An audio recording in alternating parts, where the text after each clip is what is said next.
Today we are going to study about superposition principle. Superposition principle, इसी को पढ़ना है। जैसा कि जानते हैं आप लोग पहले से कि हम लोग लव एंड हेट चैप्टर पढ़ रहे हैं। तो किसी के बहुत सारे प्रेमी हो सकते हैं और किसी के बहुत सारे एनिमी हो सकते हैं। देखना यह है कि मान लीजिए एक हसीना हो और बहुत सारे दीवाने हो, उस हसीना पर रिजल्टेंट क्या होगा, रिजल्टेंट फोर्स क्या होगा, रिजल्टेंट लव क्या होगा या रिजल्टेंट हेट क्या होगा, मुझे इसी को देखना है। आज का खेल यही है कि एक हसीना कई दीवाने। अब स्थिति यह है कि मान लीजिए कि ये हसीना और ये दीवाने, अगर ये लोग नहीं होते तो सिर्फ इनके बीच मामला था लव और हेट का। लेकिन अगर ये लोग नहीं है, सिर्फ ये है, तो हो सकता है लव है तो ये पूर्णतया इनके तरफ अट्रैक्शन होता। लेकिन कुछ और दीवाने हैं तो उनका भी, और दीवाने हैं उनका भी इफेक्ट जब होगा तो पूर्णतया इनके तरफ नहीं होगा। इनके चलते हो सकता है कि इन सब में ज्यादा चार्ज ये हो तो ये अपनी ओर ज्यादा खींच ले। तो अब जिसकी लाठी उसकी भैंस की कहावत आएगी। जो स्ट्रांग होगा, जो प्रबल होगा, जो ज्यादा चार्ज होगा, उसकी तरफ ही झुकाव होगा, उसी की तरफ से ज्यादा इफेक्ट होगा। हम यही बात बताना चाहते हैं। लेकिन वो कैसे होगा? तो कुछ नहीं करना है, आप इन सब का जो है वेक्टर सम कर लीजिए। हमारे पास वेक्टर सम कर लीजिए सबका। लेकिन कैसा सम? वेक्टर सम करना है। तो यही मैंने बात बताया है कि इस पर कितना टोटल फोर्स कितना होगा इस पर। तो इस पर टोटल फोर्स होगा, ये जितने लोग हैं इन सब फोर्स, जितने इंडिविजुअल फोर्स है, इस सब के इंडिविजुअल फोर्स का वेक्टर सम के बराबर इस पर जो लगेगा वही जो है सो इस पर टोटल फोर्स होगा। उसी को लिखे हैं कि इस पर टोटल फोर्स कितना। तो इनके द्वारा इस पर जितना, इनके द्वारा 1 के द्वारा इन पर जितना लगाया जाता है फोर्स, वो 2 के द्वारा जितना लगाया जाता है, वो 3 के द्वारा जितना लगाया जाता है, ये सब का वेक्टर सम कर दीजिए। आपको मिल जाएगा कि आखिर रिजल्टेंट फोर्स इस पर कितना है, कितना प्रभाव है, किस दीवाने के हुकूमत जमेगी और कौन आउट होगा, ये पता चल जाएगा। आइए उसी तरह से हम टोटल का निकाल के हम देखते हैं अपने अंदाज में वेक्टर के रूप में। तो एफ नॉट यानी इस पर लगने वाला टोटल फोर्स हम देखते हैं। तो 1 के द्वारा, 2 के द्वारा, 3, बहुत सारे दीवाने हैं, n तक हम चले गए, n दीवाने तक चले गए। उन सब के द्वारा इस पर लगा हुआ फोर्स हम देखते हैं। बस फार्मूला को अप्लाई कीजिए जैसा मैंने बताया था, वेक्टर में जैसा हमने पढ़ा, वेक्टर फॉर्म में दिखाया था, उस फार्मूला को अप्लाई किए हैं। जब F01 है तो ये 1 0 हो जाएगा, ये भी 1 0 हो जाएगा। यूनिट वेक्टर के इस्तेमाल किए हैं। 2 के लिए कर लिए, 3 के लिए कर लिए, फिर m के लिए कर लिए। सब में से कॉमन निकाल लिए किसको? तो Q नॉट सब में है, सब में से Q नॉट को कॉमन कर लिए। अब 4/ε0 को कॉमन कर लिए। अब आपके पास बच क्या रहा है? तो आपके पास बच रहा है Q1 बाई, देख रहे हैं, Q2 बाई, देख रहे हैं, Q3, Q1 तक चले गए। इसके बाद हमने सबको ऐड किया, सम किया सबका। देखिए 1 से लेकर n तक का ऐड किया, 1 से लेकर n तक को ऐड किया। तो इसीलिए मैंने 1 से लेकर n तक के लिए मैंने i का इस्तेमाल किया है, QI by r, i naught और r i naught unit vector लिए हैं। आप यूनिट वेक्टर का मतलब जानते हैं क्या होता है, vector are i not by r i not होता, और उसको मैंने इसके साथ कर लिया था, ये क्यू हो गया, ऐसे बच गया। इसको और भी तोड़ना आपको बताया था वेक्टर में कि R0 माइनस आर आई और R0 माइनस आर आई कर दिया, आपके लिए कंप्लीट कार्य कर दिया कि टोटल फोर्स कितना होगा, मैंने डिटेल बता दिया आपको। तो आज हम लोग जान गए सुपरपोजिशन प्रिंसिपल को कि एक हसीना पर कितने कई दीवाने होंगे तो उनका रिजल्टेंट क्या होगा, तो वेक्टर सम होगा। सभी दीवानों का जो इंडिविजुअल फोर्स होगा उसके वेक्टर सम ही उस हसीना पर लगने वाला रिजल्टेंट फोर्स होगा। ये हम लोग जान गए। आइए कुछ प्रॉब्लम्स को देखते हैं।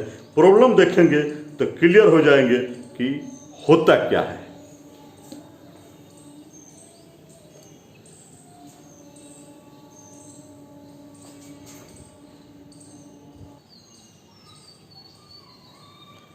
एक खेल है हमारे पास कि एक 4e चार्ज है और एक e चार्ज है, प्लस e चार्ज है, एक प्लस 4e और एक प्लस e चार्ज है। ये इनके दोनों के बीच की डिस्टेंस है, ये इतनी दूरी पर है और इनका अपना मामला है। लेकिन इसी बीच एक थर्ड पॉइंट चार्ज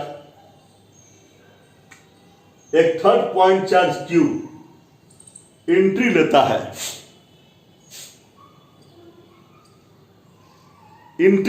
एक third point Q charge entry ले रहा है। समझिएगा, तो कह रहा है कि कहां पर इसको रख जाए, इन दोनों के बीच कहां रखा जाए कि इन लोगों का इक्विलिब्रियम बना रहे, ये इक्विलिब्रियम में रहे, ये डिस्टर्ब ना हो, ऐसा खेल हो कि इनकी अपनी जो है वो खेल अपने इक्विलिब्रियम में रह जाए। तो इसीलिए इसको कहां रखें, ये भी बेचारा इक्विलिब्रियम में रहे, ये भी संतुलन में रहे और ये भी संतुलन में रहे।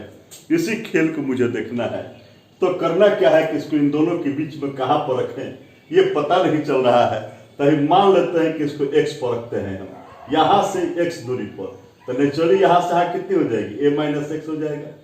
कर लिए हैं, चलते हैं तो इनसे खेल देखते हैं कि इसके द्वारा इस पर कितना इंटरेक्शन है, क्या इसके प्रति इनका और इनके बीच क्या खिंचड़ी है, इनके बीच क्या फोर्स है, उसको देख देते हैं। लिख दिए इनकी डायरेक्शन क्या होगी, निश्चित इनके और इनके बीच का डायरेक्शन इधर की तरफ लग रहा है। फिर इनके बीच का जो है खेल उसको मैंने लिखा है, और इनकी डायरेक्शन क्या होगी, तो B से A की ओर, देखिए F2 दिखा रहे हैं, दोनों का मैंने लिख दिया है फॉर्मूला में। माइनस एक्स इसका लिखा है, डिस्टेंस यहाँ से जो है इनका खेल मैंने दिखाया है, इसका खेल मैंने दिखाया है। अब यदि इक्विलिब्रियम का मामला होगा तो ये दोनों का इनके प्रति क्या होगा, मामला बराबर इक्वल का होगा, इनका और इनका दोनों का इक्वल का मामला होगा। तो जब इक्विलिब्रियम होगा तो दोनों का मामला इक्वल का है। हम दोनों का लिखा और यहाँ से मैंने निकाला कि भैया ये तो कट गए, जो सेम है वो कट गए, क्यू कट गए, ई कट गए, 4 बच गया। देखिए 4/x² इतना मुझे मिला है।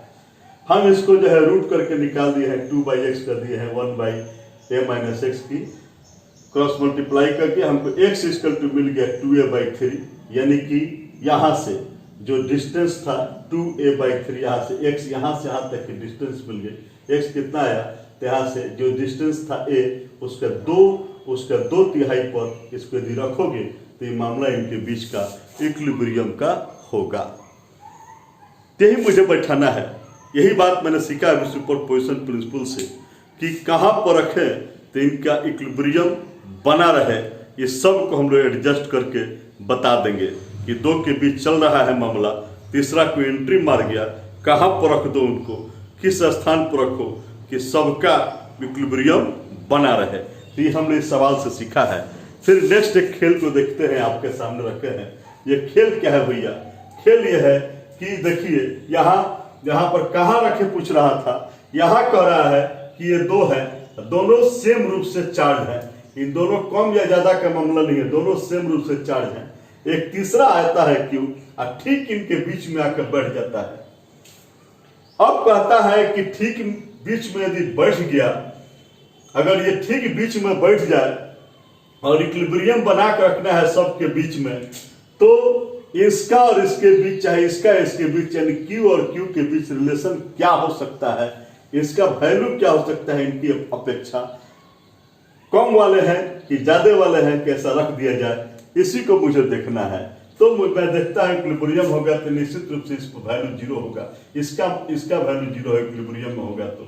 टोटल फोर्स देखते हैं इस पर भी, इसको A मान लीजिए और इसको B मान लीजिए, इसको A मान लेते हैं, इसको B मान लेते हैं। तो B पर टोटल फोर्स को देखेंगे तो इसके द्वारा भी लगा फोर्स और इसके द्वारा भी लगा फोर्स। तो पहले इसके द्वारा लगा फोर्स हम देखते हैं, ये लिख दिया मैंने, अब प्लस इसके द्वारा लगे फोर्स को मैंने लिख दिया, ठीक है ना। इस पर हम लोग देखते हैं तो हम लोगों का जो है आ जाता है यहां से यहां तक कि बीच की डिस्टेंस 2x है। कितनी है हुआ? 2x है।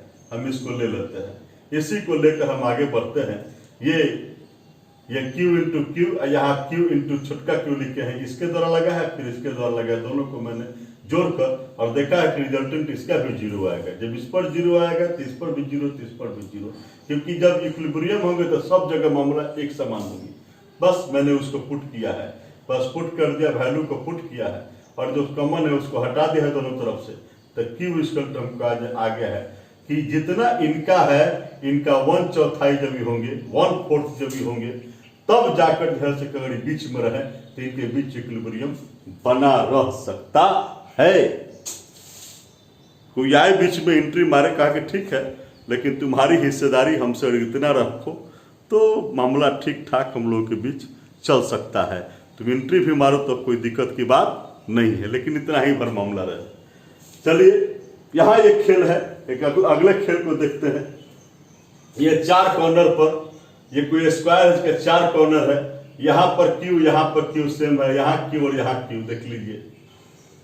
और कहता है कि फिर हमको बता दीजिए कि यह इस Q और इस Q में क्या रिलेशन है, यानी हमको बता दीजिए कब जो है सो कि यदि इस Q पर रिजल्टेंट जो है सो कि जीरो हो तब इसके बीच का रिलेशन बता दीजिए। बस हम लोग कुछ नहीं करेंगे, इस पर जो है सो कि इसके चलते कितना फोर्स लगा तो F2 लगा, इसके चलते कितना लगा तो F1 लगा, इसके चलते कितना लगा F3 लगा।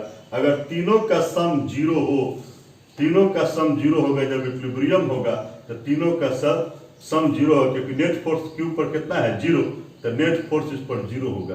थोड़ा सा हम F1 का मान देख लें, F2 का और F3 का अगर वैल्यू देख लें तो काम हो सकता है। तो F1 से निकालने चलते हैं तो ये Q है, मैंने फॉर्मूला रख दिया। F2 से भी चलते हैं तो ये भी मेरा उतना ही है, यहाँ भी Q, यहाँ भी Q और Q, तो फिर मैंने दोनों का वैल्यू सेम है और दोनों के बीच देख रहे हैं, इसमें और इसमें दोनों एक दूसरे के परपेंडिकुलर हैं, इसलिए हम इसका और इसका रिजल्टेंट निकालते हैं। तो रिजल्टेंट होकर दोनों का √2 आ जाता है, क्योंकि ये परपेंडिकुलर है इसलिए आ जाता है।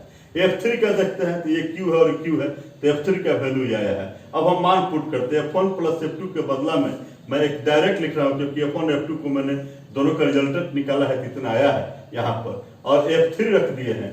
तो हमने इसका दोनों का मान रखते हैं, F1 का वैल्यू मैंने निकाला है उसको रख दिया है, F3 का निकाला है रख दिया है, √2 था ही, कॉमन को हमने कैंसिल किया है, मुझे निकल गया है Q = -2√2 Q आ गया है, यानी इनके बीच का रिलेशन मुझे प्राप्त हो गया है। मुझे यही दिखाना था कि इक्विलिब्रियम की स्थिति में क्या कैसे हो सकता है, कब इक्विलिब्रियम होगा, कौन सा नफा नुकसान किया जा सकता है, और एक हसीना कई दीवाने हैं तो उनका खेल हम लोग कैसे खेलें कि सब कुछ ठीक ठाक बना रहे और लव और हेट की कहानी चलती रहे।